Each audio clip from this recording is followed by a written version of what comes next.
குழந்தையா அம்மாவா பிரசவத்துல நான் பட்ட கஷ்டம் யாருக்குமே வரக்கூடாதுன்னு இந்திரஜா பேட்டி கொடுத்திருக்காங்க. என்னன்னு தெரிஞ்சுக்கலாம்.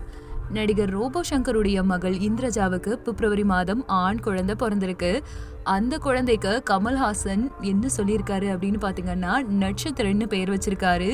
அதுக்கப்புறமா இந்திரஜா தன்னுடைய குழந்தைய விதவிதமா அலங்கரிச்சு போட்டோ ஷூட் எடுத்து இணையத்துல பதிவிட்டு இருக்காங்க. குழந்தையுடைய 100வது நாள பெரிய நட்சத்திர ஹோட்டல்ல கேக் வெட்டி கொண்டாடி இருக்காங்க. அடிக்கடி குழந்தைய போட்டோவும் எடுத்திருக்காங்க.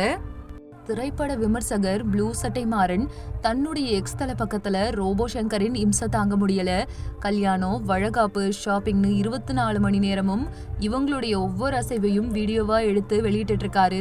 இவருடைய பேரனை வச்சு வீடியோ போடுறாங்க. ஒவ்வொரு வீடியோவும் கணிசமான தொகை பெறதா கூறப்படுது. பணம் வர்றதுக்காக 24 மணி நேரமும் உங்கள் குடும்பத்துடைய சாதாரண நிகழ்வை கூட வீடியோவா காட்டுறது கூச்சமா இல்லையா? தயவு செஞ்சு உங்களுடைய பேரனையாவது இந்த போலி வெளிச்சத்துல விலக்கி வைங்க அப்படின்னு சொல்லியிருக்காங்க. ப்ளூ சட்டை மாறனின் இந்த பதிவுக்கு பலர் ஆதரவு தெரிவிச்சிருக்காங்க. இந்த நிலையில இந்திரஜா சங்கர், கார்த்திக் 2 பேரும் சேர்ந்து கலாட்டா தமிழ் யூடியூப் சேனலுக்கு பேட்டி ஒன்று அளிச்சிருக்காங்க. அதுல பேசிய இந்திரஜா, நான் 9வது மாதம் வரைக்குமே ஷூட்டிங், போட்டோ ஷூட்னு மிகவும் பிஸியா இருந்தேன். 9வது மாதம் ஸ்கேனுக்காக மருத்துவமனை போன போதுதான் ஒரு பெரிய பிரச்சனையே நடந்தது. பாப்பா கழுத்துல கொடி சுத்தி இருக்குன்னு தெரிஞ்சிருக்கு. இதனால உடனே அட்மிட் பண்ண சொன்னாங்க. அதே மாதிரி வயிற்றுல தண்ணீரும் குடிச்சுக்கிட்டே இருந்திருக்காங்க. இதனால என்னால மூச்சு விடவே முடியல, திரும்பி படுக்க முடியல. நார்மல் டெலிவரிக்கு வாய்ப்பே இல்லை, சிசேரியனும் உடனே செய்யணும்னு சொல்லிட்டாங்க. அதுவும் குழந்தைய காப்பாற்ற முடியாதுன்னு சொன்னாங்க. அந்த நேரத்துல குழந்தையா அம்மாவா அப்படின்ற நிலைமை வந்துருச்சு. அப்போ என் கணவருக்கு எனக்கு 2 பேருமே வேணும், எவ்வளவு பணம் செலவானாலும் நான் பாத்துக்கிறேன்னு சொன்னாரு.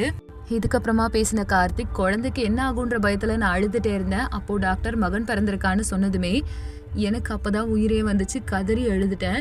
இதை பார்த்தா பலரு உலகத்துல இவன் மட்டும்தான் குழந்தைக்கு பிறகுதா, அதே சமயம் பிள்ளைய பெத்துக்கிறான்ற மாதிரி ஓவரா பேசினாங்க. நடிப்புன்னு விமர்சனம் வந்தது.